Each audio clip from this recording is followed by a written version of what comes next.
Hujambo na karibu tena mtazamaji wa The World News katika kipindi hiki cha ulimwengu wa siasa. Naitwa Adam Hussein. Unaweza ukasema China inatafutwa kimya kimya. Ni baada ya serikali ya Marekani ya Rais Donald Trump kuipatia silaha za kijeshi kisiwa cha Taiwan ambapo China haitambui kama taifa. Marekani imeidhinisha uuzaji wa silaha za kijeshi kwa Taiwan za thamani ya takribani dola 330. Haya yamesemwa leo na Wizara ya Mambo ya Nje ya kisiwa hicho kinachojitawala.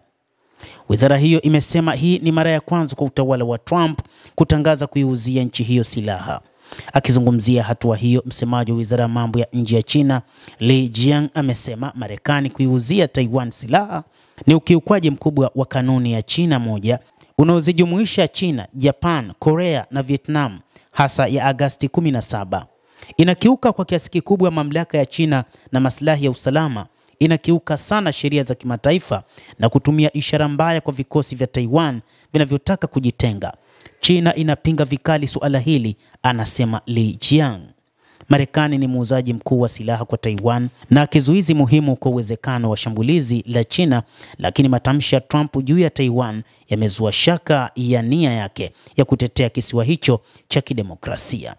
Hata hivyo, katika siku za hivi karibuni, Rais wa Marekani Donald Trump alielekea nchini Japan na kukutana na waziri mkuu mpya wa Japan, ambapo waziri mkuu mpya wa Japan ameelezea namna ambavyo wanaweza wakaikabili China. Takaichi Sanae aliuambia mkutano wa bunge la chini wiki iliyopita kwamba uvamizi wa China huko Taiwan unaweza kuchukuliwa kama hali ya kutishia maisha na kusababisha Japan kuchukua hatua za kijeshi. Kwa maana hiyo, wachambuzi wa mambo wanaeleza kwamba Japan imepata mwongozo kutoka kwa Rais wa Marekani Donald Trump, ambapo alipokutana na Takaichi, miongoni mwa mambo ambayo waliyazungumza ni pamoja na namna China inavyotishia usalama wa Japan, ambapo wakati huu kiongozi huyo wa Japan anatishia kuishambulia China kwa namna yoyote ile, huku Rais wa Marekani Donald Trump kikubaliana na mauzo hayo ya silaha kwa Taiwan. Makamu waziri wa mambo ya nje wa China Su Weidong alisema Takaichi anapaswa kubatilisha matamshi yake, vinginevyo chochote kinaweza kutokea. Japan itawajibika, kulingana na Wizara ya Mambo ya Nje huko Beijing.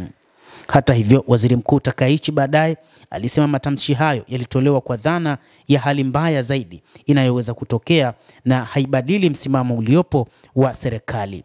Wizara ya China ilisema matamshi ya Takaichi ni ya nia mbaya na kunukuliwa kwa kile alichosema Takaichi kinadhoofisha msingi wa kisiasa na uhusiano wa China na Japan.